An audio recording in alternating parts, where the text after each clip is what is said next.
আমি আজকে আপনাদেরকে কলই শাক ভাজা করে দেখাবো। দেখুন আমি এখানে কলই শাকগুলোকে ভালোভাবে ঝিরি করে কেটে আমি কুচিয়ে নিয়েছি, ভালো করে কুচিয়ে ভালো করে ধুয়ে নিয়েছি। এর মধ্যে আমি দেবো আদা ঘষে রেখেছি, আমি দেবো বড়ি, একটা শুকনো লঙ্কা, 3টে কাঁচা লঙ্কা, আর দেবো কালো জিরা, আর দেবো চালের গুঁড়ো। আমি এখানে চাল ভিজিয়ে সেটা বেটে আমি চালের গুঁড়ো করে নিয়েছি। এবার আমি কড়াই বসিয়ে দিয়েছি। কড়াইতে প্রথমে আমি আন্দাজ মতন সর্ষের তেল দিয়ে দেবো। দেখুন আমি সর্ষের তেল দিয়ে দিলাম। এবার তেলটা আমার গরম হয়ে গেলে এবার আমি এর মধ্যে প্রথমে আমি বড়িগুলোকে ভেজে নেবো এই তেলের মধ্যে।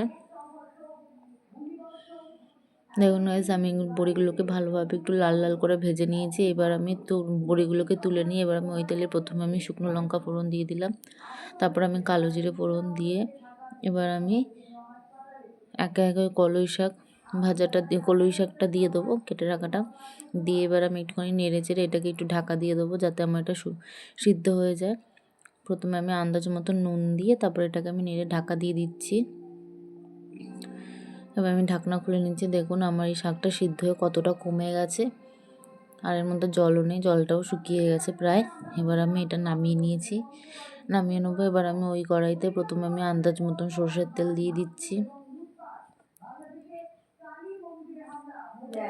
দিয়ে এবার আমি তেলটা গরম হয়ে গেলে এবার আমি ওর মধ্যে প্রথমে কাঁচা লঙ্কাগুলো দিয়ে দিলাম। আমি কাঁচা লঙ্কাগুলো ফাটিয়ে দিয়েছি। এবার আমি আদা ঘষে রাখার ছিল সেটা দিয়ে দিচ্ছি।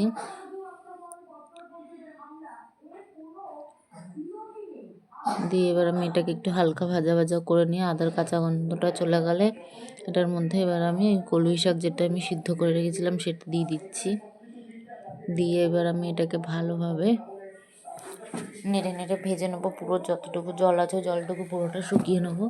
তারপরে এবার আমি ওর মধ্যে বড়িগুলো দিয়ে আবার একটু ঢাকা দিয়ে দিলাম যাতে আমার শাকটা পুরোপুরি সিদ্ধ হয়ে যায়। দেখুন গাইস আমার শাকটা পুরোপুরি সিদ্ধ হয়ে গেছে। এবার আমি এর মধ্যে